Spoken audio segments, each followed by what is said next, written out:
who you are and how long you've been working at the Candy Manor? My name is Drew Ryan, and I've been working at the Candy Manor for like around 3.5 months. What are the pros and cons of working in the storefront?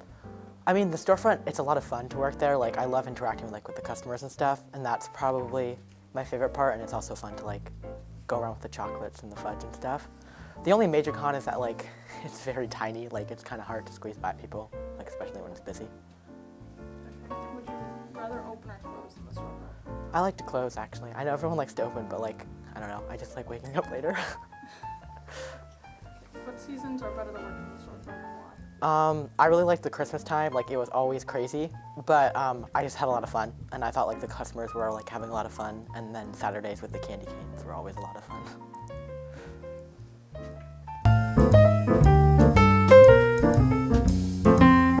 How long have you been working in the kitchen? I've been working in the kitchen of the Candy Manor for about 45 years.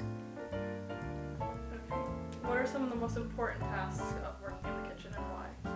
The important tasks, the biggest one is probably hand dipping the chocolates. That's the skill that I've learned over years.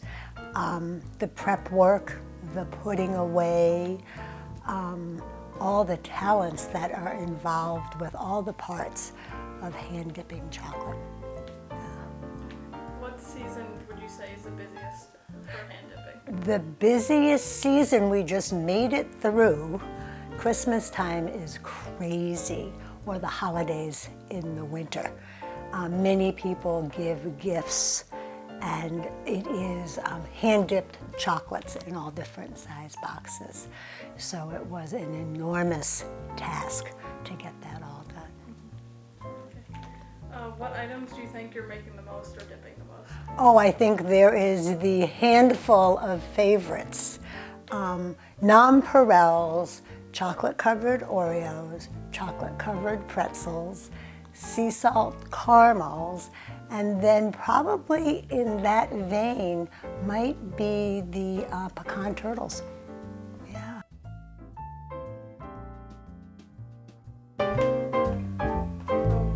What is the Candy Manor to you? So the Candy Manor to me, it's a really special place. My mom has been here for about 40 years now, on and off. So I grew up sneaking in the back of the Candy Manor. When I was in high school and in college, I worked at the Candy Manor.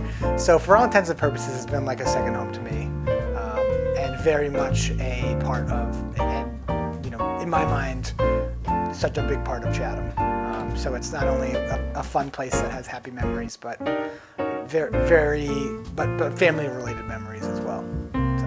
Okay. Why did you decide to purchase the Candy Manor? Good question. So my wife and I purchased the Candy Manor. I think the reason we wanted to do it is we wanted to actually be able to work with each other.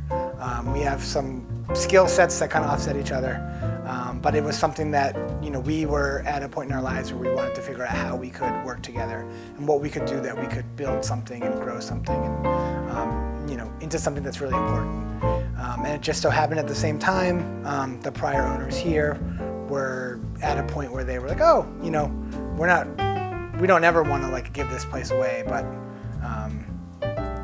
it's something where at a certain point you want to take a step back, and so it seemed like the perfect point for us to step in, and so I think the short answer is that it was a great opportunity for us, but also we're both small town kids. I grew up here. Paige grew up in a small town in Maine. So we were looking for something that was a small business but makes a big impact. And for me, Chatham's always been such an impactful place that coming home to do something that was, to be able to grow something and be able to be part of such a community was really neat and interesting, and something we were both very interested in. What are some improvements you've made since taking over? I think the biggest improvement is kind of technologically related. I redid the website a couple of years ago, which was a big improvement. But I just think, it's so hard to change something that is so, it's a business based off of being old-fashioned. hand-dipped chocolates, homemade fudge, how much of the stuff here can you make instead of buy. So to try and change a business like that to make it more technologically advanced is really hard, but we've managed to organizationally really change some things around just on the back end that really helps with even planning seasons, really just getting into how you can better utilize all these numbers you've accumulated over the years and put them to work. So I think the most we've done is make technological changes, but keeping the charm as it is. So what is inventory and what is its main purpose? Oh, inventory. So inventory is, when you think about especially a business that not only makes but also buys candy, inventory is everything from buying raw ingredients to buying bags of chocolate-covered gummy bears or regular gummy bears. When you think about, anytime you cook at home, you make a batch of chocolate chip cookies, you're like, oh no, I have no eggs. That's kind of what the mindset you have to be in when you think about inventory, because we've got hundreds, thousands of different products here, and to be able to make any of them on demand is really difficult to have all those ingredients in one place, and especially in such a small location.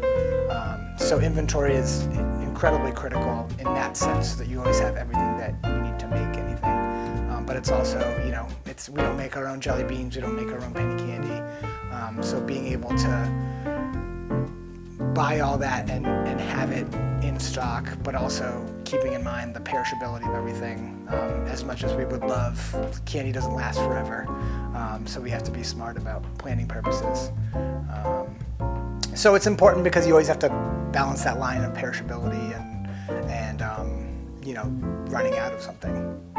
So it's an art. It's an art form for sure. How often is inventory needed? I would say we do an inventory every week, if not more. But we usually, in the summer, we're inventorying and ordering every week. In the off season, we are inventorying and ordering probably every other week. And then there's just so many small things, like between all the bags and boxes and the trash bags and anything that you have in a store, you have to constantly be inventorying it. So a lot of the smaller things have different, like sometimes it's every 6 months we look at it, sometimes it's every 3 months, but everything has to have a process. But I would say on average it's like every week we inventory and order every week or every other week depending on the season.